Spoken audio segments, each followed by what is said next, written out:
What's up, Coach Jay here from the Empire Boxing Podcast. Reminder that the takeover is coming up November 12th. It is a live only in-person show. There will be no pay-per-view. So that means you got to get your tickets now and show up to cheer on the Canadian athletes performing in this fight. Don't miss the takeover. An Empire Boxing and Unlearning Network production. Welcome back to the Empire Boxing Podcast. I'm your host, Coach Jay. We are with Rhett Gibbons, and he is making another entrance into the ring very soon, November 12th, for the takeover. And we just had you in the ring. You just graced us with your talent back in July. Mm-hmm. How are you feeling since that fight? Feel good. Yeah, my camp is going really well, and I'm excited to fight again so quickly, like back to back, because usually my fights are like 6 months or a year. It's been like that, so I'd like to keep it like this. Like it's a momentum. Yeah, definitely. Well, I want to talk a little bit about the fight, but I don't want to talk too much about it because I actually have a bunch of really fun things that we're gonna laugh about today. And I mean, I'll laugh. At least I'll laugh. I laughed the whole way here walking. I was like, ha, ha, ha. Like all proud of myself. Like we're gonna laugh about this. Anyways, I actually saved some videos from McDojo. Oh, okay. We're gonna talk about. So I can't wait for that. So let's get through the boring things like your athletic career. No, just kidding. Let's get through the fight stuff first, and then we'll get into the fun stuff. Okay, cool. Talk to us about, because I know some people probably saw you fight and they didn't really know, like maybe about the backstory of your camp and the things that happened. And I'd love to kind of get you to, share that with us and sort of that experience, because this is kind of like we as promoters have our own like what happens behind the scenes that no one knows about, and that's kind of the fun stuff, is like really understanding more of what goes into stepping in the ring, like apart from just stepping through the ropes. Right. So talk to us about your last camp and that whole experience. It started out so before I even explain any of this, like something that I'm like a firm believer in is like, if you show up to fight, it's fair. It's a fair fight. So even if like I had any issues in my camp, the fact that I showed up to fight, hell yeah, I still give full credit to whoever wins that fight. You know what I mean? So that being said, with the camp, it started out rough. I started it with like a broken hand, and I ended it with pretty much COVID a week and a half, 2 weeks before the fight. How did the hand break, and where was it that it broke? Like boxer's fracture? Right. Yeah, well. Okay, give us the grazed over version. Why did I just like blank and forget? Like we knew this story, Jay. Holy. Yeah, well, yeah, give us the glossed over version or the real version. Yeah, I don't know. So I got jumped downtown by a couple guys. Typical Tuesday. Yeah. Okay. And I broke my hand pretty bad. Right. Wow. Right. Yeah. And like, what was the prognosis? Like, should you not have fought with that hand the way it was, or was it fairly healed? Well, it wasn't healed, because like as soon as the first shot that I landed on him clean, I was like, oh, that's broken again right away. Wow. So like, even if you can see, like, I watched back some of the fight, you can see the moments where I'm not even like really putting anything on the right hand. I'm trying to put more on the left hook, but I was still throwing it. Yeah. But every time I threw it, it felt like someone was putting like a nail through my knuckle. There's like if you can see. Yeah, I can see that. Yeah. There's like a hole in that one. Yeah. But it's way better now. Did you get surgery on it or anything? No, just let it go. Because then I'll be out for, like, I don't want to do it. So I'd rather just, if it breaks again, then it breaks again, and I'll fight with it. You heard it here first, folks. Yeah. Okay, wow. And then you got through the camp, and then you ended up coming, like, was you getting COVID a product of you getting run down from the training? Or were you exposed No, someone gave it to my coach, and then my coach gave it to me. Damn. And he was, like, in bed for, like, 3 days. And then I got it from him, and I was like so sick, and I was like, fuck, man. There was no thought in my head like, I'm not gonna fight. Right. So, and no one even said to me, maybe you shouldn't take this fight. Right. But I was like, I know this is gonna be a really tough fight for me. Like, it could have been anyone. I knew I was gonna get super gassed out. Yeah. Because coming off of COVID, like through being sick, there was no bounce back. I went straight into cutting weight. And you guys saw me at that weight cut. I looked like shit, right? Like, yeah, I was like, "Who's that? Who's that skinny guy who looks miserable?" That's Rhett. I was like, "Oh my god, you look rough." I know. You know? I saw a picture of myself on that poster that you guys made. I didn't even know it was me. That's the kind of like when your mom is like, oh, are you okay? Yeah. What's been happening in your life? You're like, well, let me tell you.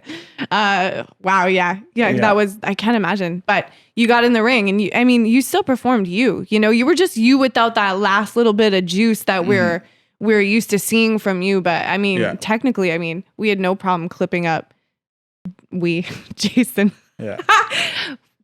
Our social media that I do that really runs. nothing but post the beautiful content that Jason creates. Jason had no problem clipping up like these amazing like highlight reels of your work. Like you still ran a masterclass on you know, technical boxing as you do. Yeah, I landed some good like sneaky shots on him. I actually like I was really surprised because some of the shots I hit him with, like something that I'm pretty good at is hitting someone in between them throwing their next shot. Like on the offbeat. Right? Yeah. And I can line that up pretty quickly. Yeah. And I hit him with a couple of those, and a lot of the time, like that's what buckles guys' knees and like you know, puts them down. Yeah. Let's just talk about like the chin on Thad.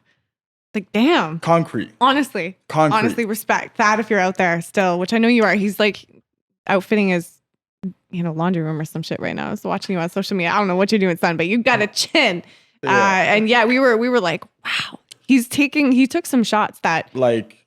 Shots that I really thought would have like dropped some other people for sure. What goes through your mind in those moments where you're just like, he's like, damn, like what does that feel like for? I was like, oh, I'm not gonna stop him. Right. Yeah, that's what I thought. And then quickly calibrate plan B, like, you know, what's my plan B? I only had one plan really because I knew that like I was like gassed walking up the stairs to the casino. Right. You know what I mean? So I knew that it was like I got to land a couple clean shots on him and put his ass on the ground. Yeah, otherwise he's just gonna otherwise he's just gonna outwork me. Yeah, that's what I knew was gonna happen. Chicken noodle soup. Like, exactly. can we do this? Yeah. Okay. Wow. Yeah, so well, it was still a great fight, and we can't wait to see you. And you're feeling good. You're healthy. Yeah. The hand is like the hand. Mm-hmm. We had to deal with that. Yeah. But it's good though, honestly, because like I've been doing like training with like really small gloves with it too to like build up the muscles around it and everything. Right. So it feels good.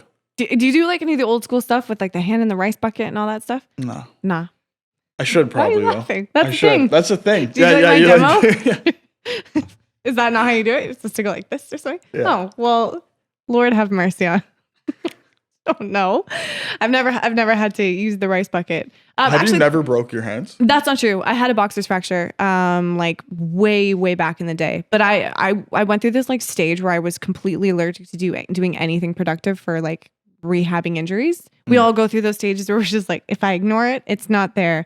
And I did my whole life. Absolutely nothing. Yeah. And now I have like a massively janky wrist, and I've since torn ligaments and need complete like surgery on this thing. So really, kids, if you're out there, rice buckets, and just don't do that. What happened to your wrist? I was doing a photo or a video shoot in the cold in winter. I believe it was like right before my 30th birthday. And it was actually this really cool shoot. And we were in this old abandoned like 1920s like military like propeller airplane locker thing. They had the coolest set, but it was fucking Siberian. It was so cold, and they strung this heavy bag up for like, you know, the second half of the day. So I'm in there for 11 hours, freezing my ass off. Like I was literally like, was the heavy bag just hard as a rock by the end of it? Fucking frozen. Yeah. So I'm like sitting in between takes, like straddling this like, you know, one of those little air heaters. Like I've got everyone's jacket on me, and I'm just trying to like, and I'm like, oh, I'm good. You know, like couple little, you know, like little shadow boxing. And I'm like, I'm warm, I'm good. And then I hit this heavy bag in the first shot. Done. Yeah. It's usually that too. Done. Yeah. And I like the pain, like my whole arm went, but I just kept like, I didn't want to like break the cut. I didn't want to like, you know, ruin the day. Like we had been there for 8 hours. So I was like, keep going. And it was just agony. And then it got and then it's almost like you go through this phase where you like go numb and start to lose feeling. And I was so cold, and the blood flow to my hand was even like kind of starting to slow, like it was getting real tingly and stuff. And and then after that, I think like, I don't know, I moved to LA and just like didn't care about it, but it was very painful, and that was how it happened. But yeah, so now this wrist is a little bit janky, and then entered jiu-jitsu into my life.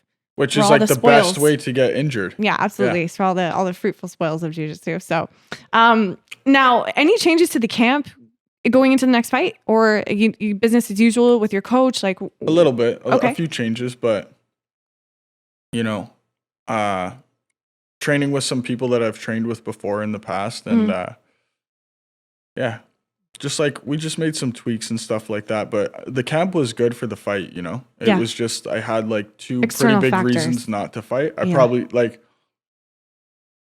probably, you know, if there was someone around like older or something who was like, you know, in my ear, they would have been like, you know, you shouldn't fight. But then also like, I was like, I really believed like, well, I could probably catch him with a shot and put him on his ass. And Danny's like, he's really tough, man, like blah, blah, blah. And I'm like, well, if I come into any fight thinking that they're not tough, I'm going to get my ass beat. Right. I think everyone I fight is going to be tough. Like these are guys who chose to be professional fighters. I don't just think that he's just going to be some pussy who I hit him with one shot and it's going to be over. Yeah. But I'm still trying to get to that point where I can hit you with one shot and knock you out. So it's like don't over or underestimate them. Yeah. But like I have respect, but at the same time, I'm also confident in what I can do. Yeah. So. Interesting. Yeah. Yeah. I mean that makes me think about, you know, the Mr. One Shot Wonder or Deontay Wilder. Did you watch the fight on the weekend? I saw highlights. Did you see that knockout? Yeah. What the hell was it? How it happened? He tripped it. It looked like he tied a shoelace and just knocked him out. It looked like he just kind of slapped him while he was falling. And I was like, yeah. What happened? And the guy's just like, he's on the ground, just like trying to breathe. I was like, you see his legs? It was like full rigor mortis. Yeah. Like, I was like, what happened? It's funny because it was the least highlight reel I'd ever seen in my life. It was so anticlimactic. You couldn't even see the punch land. Someone was like, was it? Do you think it was rigged? I'm like, you think? Look at that guy on the ground. You think he's faking that? His toes are straight up in the air. He's like a corpse. Like, it was the least highlight I've ever seen. But I mean, Deontay Wilder strikes again. What does that man possess that like, or is he possessed that allows him to just execute like the most savage amount of force? I don't know. It just has to be the leverage he gets on his punches. Like, if you look at how he's built, he's like a bigger version of a guy named Gerald McClellan. Do you know who that is? No. Yeah. Tell us. Well, he's a guy, he fought Nigel Benn back in the day, but he was like a knockout artist. He knocked out Julian Jackson twice. He knocked out like everybody just within the first couple rounds. Big overhand rights and big left hooks to the body. And it's like the leverage those guys can get on the right hands they throw. It's like a combination of like, them having, I feel like, short neck, kind of wide shoulders, long arms, and big hands. Right. Like McGregor, like built like that, like almost like, you know, monkey arms, right? Yeah, yeah. And when they throw those shots, like people just go to sleep, I guess, you know? Yeah, it's like, there's got to be some amazing biomechanics there. It'd be worth like, I wonder if someone out there is doing, I'm sure they're doing testing. Like some of these like, biohacking athletic development centers where they have these incredible testings. Like there's got to be some tests for that. Because I would love to know. He's got to be the hardest hitter of all time, right? And I mean, like, I don't know, like, based on his record, but like, you watch Andy Ruiz hit, like, in any of the training videos, and I'm like, holy shit. And he's fast. And you know what? Just on that note, respect to the guys out there that are holding pads for pro boxers. Like, the unsung heroes of mixed martial arts and pro boxing are these like, and my favorite guys are these like the old boys. Yeah. The guys and like they're hunched 60, over and they're in there. Yeah. He's like, his body has been molded by boxing. To hold pads. Yeah. Yeah. And like, you couldn't move his arm if you hit it as hard as you could. No, absolutely. Yeah. And he's just, and they're like punchy, you know, but like they have that like pug nose, right? It's all broken like maybe that. Like, you know, get into the on the piss after training like every night, maybe. Yeah, probably. Looks like it ish. Yeah. And these boys just taking these kicks and these punches from these athletes that are just animals. Like Mike Tyson's trainer, like every time I watch a video, like I swear my chin gets further and further back into my face. Like I'm like watching this guy get backed up by Mike Tyson. Yeah. Who still looks like 20-year-old Mike Tyson sometimes. When he's like doing these pad videos, attacking this guy and he's falling back on the ropes. It looks like he's just trying to protect himself. He's just like swatting shots away. It looks like the guy's like fucking concerned. Like, I know how he is. He probably is. He is. I know how I feel after a day at work. Like, how do these guys feel? So this is something. So shout out to the pad holders and stuff like that. You guys don't get enough love, like for sure. Now, what are your thoughts on? I got a few fights I want to ask you about. This is the fun part. Ryan Garcia versus Tank Davis. Who do you got and why? I think Tank will stop him. Yeah, probably like in the 8th round. Oh, okay. Yeah. Okay, so do you think Ryan will give Tank a little bit of a challenge? I just think because he's long, right, and he pulls back like that, it's gonna take Tank a second to set up like that good shot on him. But once he does, okay, cool. I think that'll be it. I'm with you on that. I think Team Tank, forever. Okay, so not confirmed. I asked my my behind the scenes guy, Jason, not confirmed dates, but we got Spence Crawford lining up, which is gonna be epic. Yeah. I don't even want to choose someone for that because I just want to watch it. Yeah. But if you had to choose Crawford or Spence, who are you choosing? Crawford, 100,000% Crawford. Team Terrence. Okay. I don't even think there's like a chance he would lose that fight. Really? Yeah, I think he's like so many levels above everyone else right now. Wow. Yeah. Amazing. Okay. And what do you got for Ramirez Bivol? I don't know. Bivol looks good, so yeah, I would just go with him. But yeah, I think he's gonna have the advantage just on a little bit of. He's got a lot of composure and he's got a lot of tools in his toolkit. Ramirez can get frustrated and he can start to go a bit dog. Which I mean, we all know when things turn dog, sometimes someone gets real lucky. Yeah. So I mean, again, I almost want to be Switzerland on that because I'm just excited for that fight, and I know people in both camps and I'm behind it, but I think Bivol might have a bit of advantage. And he's just coming off of a win against Canelo. Like, the guy's on top. That's the thing. The guy's on top. Yeah, he throws like a lot of good combos, and like he something you don't see a lot of guys do as pros is like throw a lot of 1-2-1s. Right. And he does that like nonstop. 1-2-1, 1-2-1, 1-2-1. And that second jab is long and he steps forward with that jab. And it throws people off, right? Yeah, absolutely. Well, he's very rangy and he's very good at controlling distance. Yeah. So very cool to watch that fight. Can't wait. Now, do you plan on doing any traveling to spar? Like, have you ever thought about going down to the States and getting different looks, or what does that look like for you right now? Yeah, so we were gonna try to go down to Vegas actually, the last camp, to go like spar with some guys, but it ended up not happening. But yeah, like I'd go down to Vegas or wherever. Right. I just don't know anyone really. Right. So I'd have to reach out to some people and see what's going on. Hey, head down to Brick House, get some rounds in Los Angeles. Julian Chua's. You know them, right? Yeah. That would be great. What a great experience that would be. They have a lot of like really high level pros too, right? Yes. Well, I mean, it's LA too. Like, you got Wildcard on the doorstep. You've got Churchill. You've got Fortune. And you've got Brick House. That'd be a good trip. All right. Let's book the van. Empire team. Make it a docu-series. Everyone goes on the road. How fun would that? We just watch Rhett get, punched and be the she puncher. She was about to say, watch Rhett get the shit beat out of him. She was about to say that, I was like, watch Rhett punch and be punched, but it came out just all kinds of ways. And that would be great. I actually think that would be a fucking This is what happens, people. You take one loss, everyone turns on you. Be like an episode of Scooby-Doo. We'd all be in the van just rolling. Listen, I'm on Team Rhett 100% all the time. I mean, Thad, the anvil face, he was like, that guy's chin. Yeah. It was like hitting concrete. So respect to Thad, but I'm Team Rhett all the way. I won't lie about it.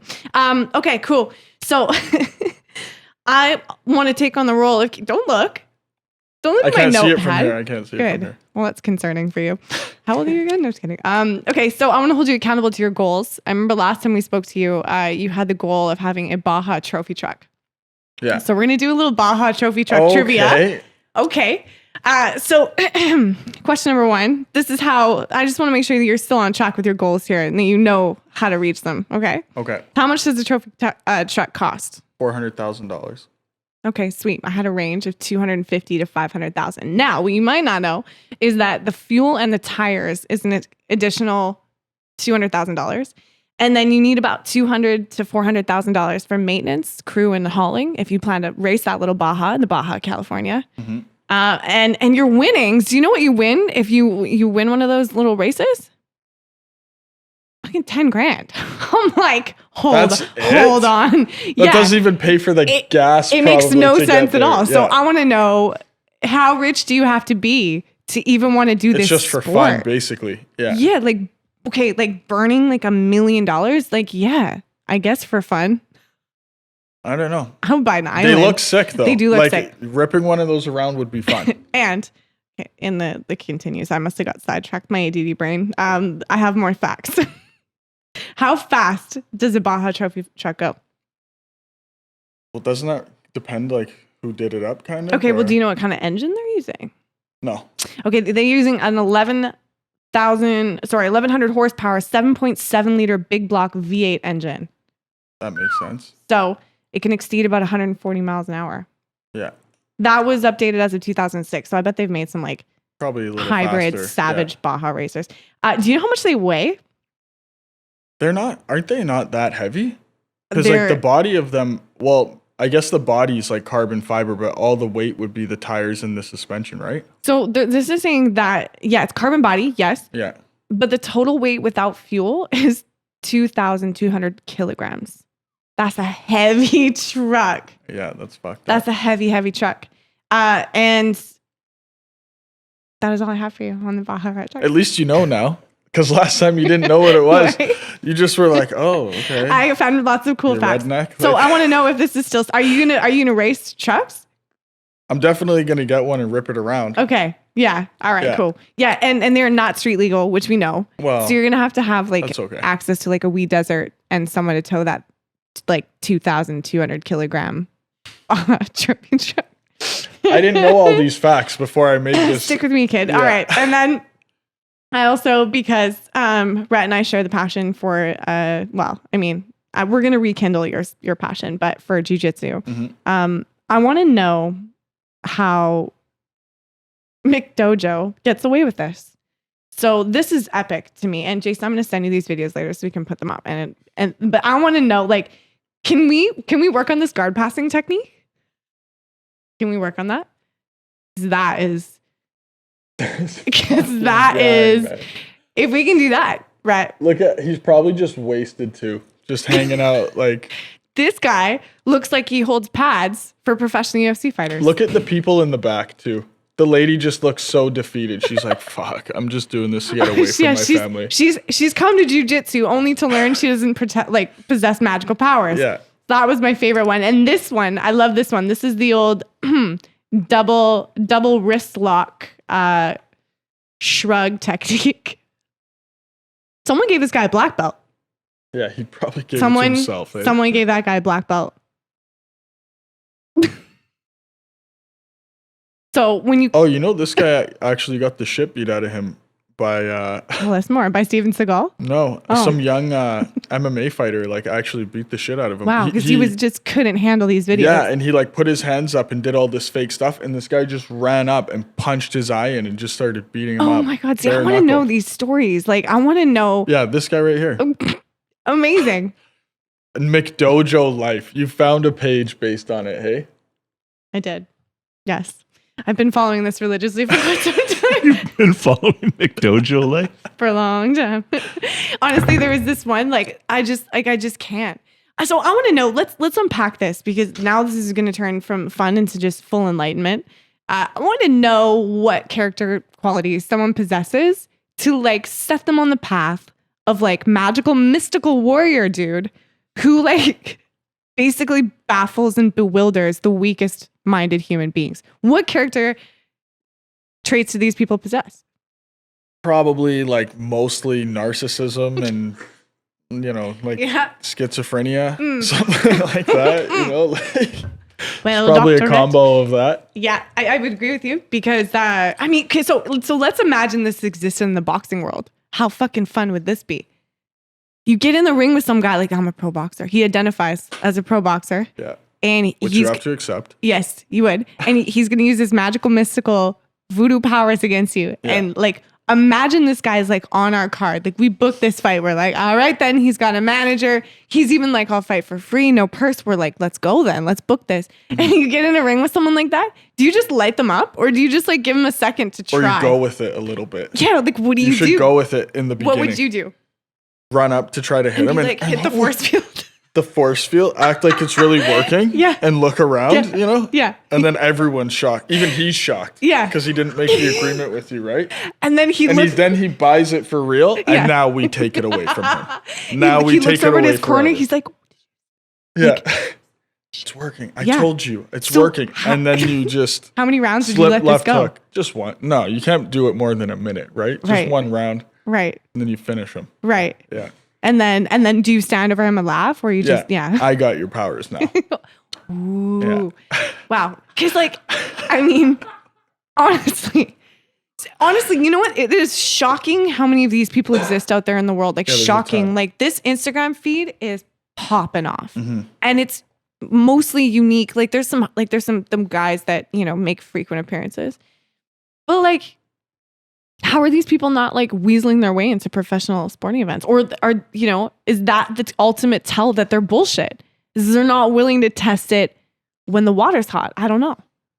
No, they know it's bullshit. They know it's of course, right? Yeah. But so they don't want to fight someone who can really fight. I'm just baffled. But then that guy that you just showed me did go into a fight, and he bless him. He tried. Bless him. He's like, you know what? He was that fucked up. Do you think he actually thought for a second that he might actually possess the voodoo powers? He must have thought he had a chance. He must have thought that he had a chance. Honestly, as much as I love watching y'all fight, I think we're doing this wrong. I really do. I think we need to be having hilarious fights.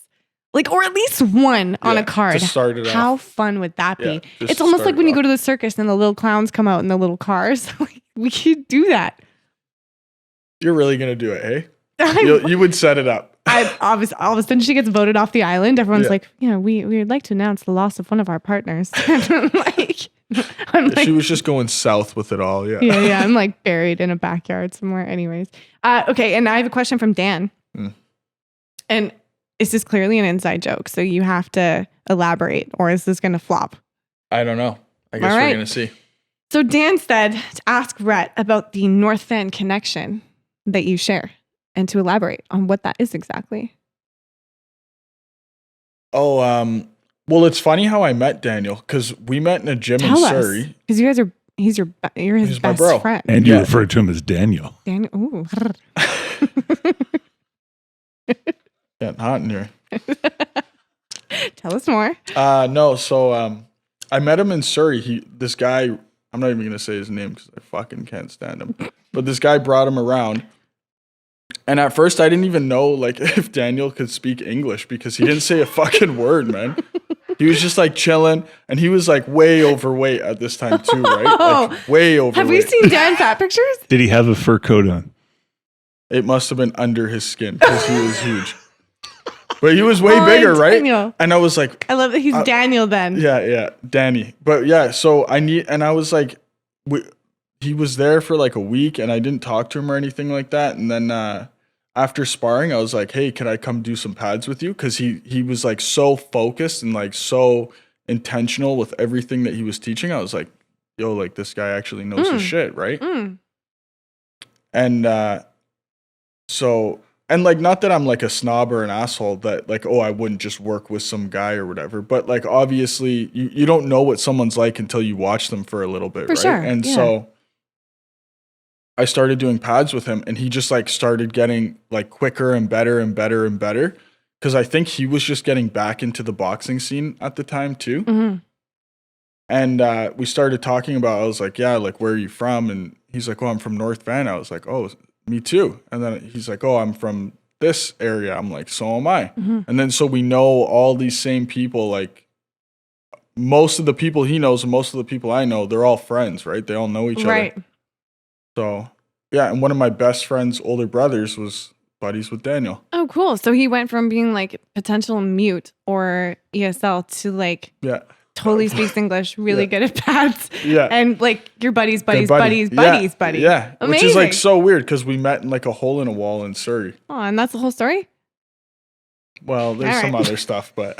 Oh, see, I knew. I'm like, come on, this isn't the romance story of how we met. Yeah. Okay, well, we'll have to launch another podcast for all the real stories. But I want to go back to boxing and your career, and I kind of want your opinion on boxing in Canada and what you think it would take to get it to, quote, the next level. Like, what's what we're all here to do. But it does seem like it's a bit of an uphill battle at this time. What do you think it's going to take? How do we create a boxing culture in maybe even Vancouver to start and extrapolate that into Canada? You know, it's weird because like even growing up as a kid, I was always such a big fan of boxing, and I didn't know that there was ever like fights at the PNE back in the day. I didn't know that there was like all of this boxing history. There seems like there was a time where there was like Manny Sobral, Tony Pep, Dale Walters, like Michael Olajide, all these guys. And then there was just a gap of like nothing. There was no who's after them. And then like all of us, now we're all starting to come along. Right. And so I think there was like a big disconnection there. I don't know why, but, I wonder. And I don't know, like, so I think if it was more, I don't know. I think what you guys are doing is going to help bring boxing back. Like this is going to be like the stepping stones to making it bigger and bigger and bigger because people are talking about it. Like so many people know about Empire Boxing, so many people, right? And it's like, what was there before that that you would go to watch boxing around here? Yeah, I mean, especially here on the West Coast. And it was interesting. I was having this chat with someone today, just trying to figure it out. There seems to be quite a dedicated, let's say, BFL and Mamba, fan squad, the MMA fan squad, and they seem to really be going out for these events. How come there's no crossover in combat sport fans in general that we don't see? A lot of the people that may attend the Empire shows to support you guys showing up for a BFL event, and there's a trickle. Yeah. And then people that are showing up for like BFL and Mamba events that aren't coming to boxing. Where does that divide exist and why? I don't know. Like that's the thing too, right? Like MMA, I feel like MMA is a lot bigger in Canada than it seems boxing, to be.